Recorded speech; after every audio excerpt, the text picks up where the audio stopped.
নমস্কার বন্ধুরা, দীপাস কিচেনে আপনাদের সবাইকে স্বাগত। আমি আজকে গাজরের হালুয়া করব, সেটাই আপনাদের সাথে শেয়ার করব। তো চলুন, আমি গাজরটা এরকমভাবে কেটে নিয়েছি। এরকমভাবে গাজরটাকে আমি কেটে নিয়েছি, তারপরে ম্যাশার দিয়ে ম্যাশ করে দেবো। প্রেসারে আমি সেদ্ধ বসিয়ে দিচ্ছি। এখানে দুধ নিয়ে নিয়েছি, দুধটা আমি প্রেসারের মধ্যে দিয়ে দিচ্ছি।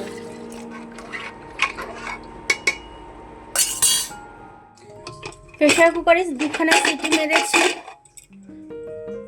সেদ্ধ হয়ে গেছে। আমি এবার একটু কড়াই ট্রান্সফার করে নেব। ম্যাশারটা দিয়ে ম্যাশ করে নেব। আমি গাজরগুলো ম্যাশারটা দিয়ে সব ম্যাশ করে নেব। ম্যাশারটা দিয়ে খুব ভালোভাবে ম্যাশ করে নিয়েছি। এবার দুধটা একটু ফুটুক, ফুটে কমে যাক, তারপর দেখাচ্ছি। এবার আমি একটু নেড়ে দেবো এটা ভালো করে।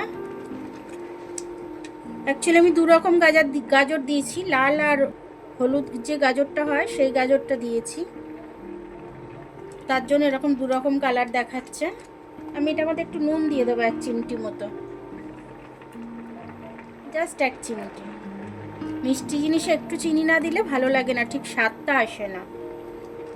চিনিটা দিয়ে দিলাম, অফ ক্যামেরায় চিনিটা দেওয়া হয়ে গেল।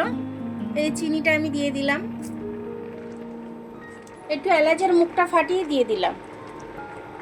এবার আমি খুব ভালোভাবে এটাকে নেড়ে নেব। এটা এবার আমি ফুটতে ছেড়ে দেবো একটু।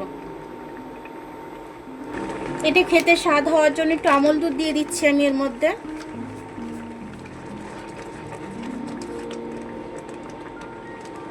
আমল দুধটা দিলে খেতে খুব দারুণ টেস্টি হয়, সে কারণে আমল দুধটা আমি দিয়ে দিলাম এর মধ্যে। একটু ভালো করে নেড়ে নেবো আমি, নেড়ে চাপা দিয়ে দেবো।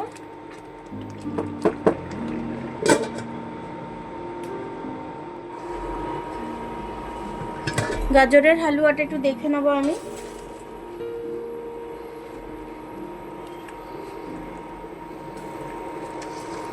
গাজরের হালুয়াটা নামিয়ে নেবো।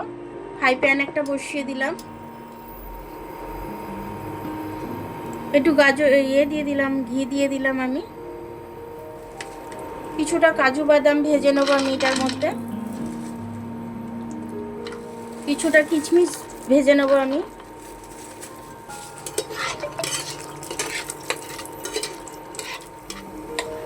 ভাজা হয়ে গেছে আমার, দেখুন কিশমিশগুলো ফুলে ফুলে উঠেছে আমার।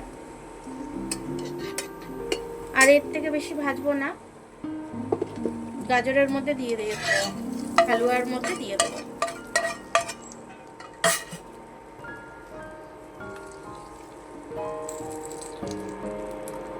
এবার আমি গাজরের হালুয়াটা নামিয়ে নেব। আমার গাজরের হালুয়াটা হয়ে গেছে খুব সুন্দরভাবে। আমার গাজরের হালুয়াটা যদি আপনাদের পছন্দ হয়, লাইক, সাবস্ক্রাইব, বেল আইকনটা একটু টিপে দেবেন। আর যদি ফেসবুক থেকে দেখেন, লাইক আর ফলোটা একটু করে দেবেন। আবার কাল দেখা হবে নতুন রেসিপির সাথে। ততক্ষণ আপনারা ভালো থাকবেন, আমি আসছি।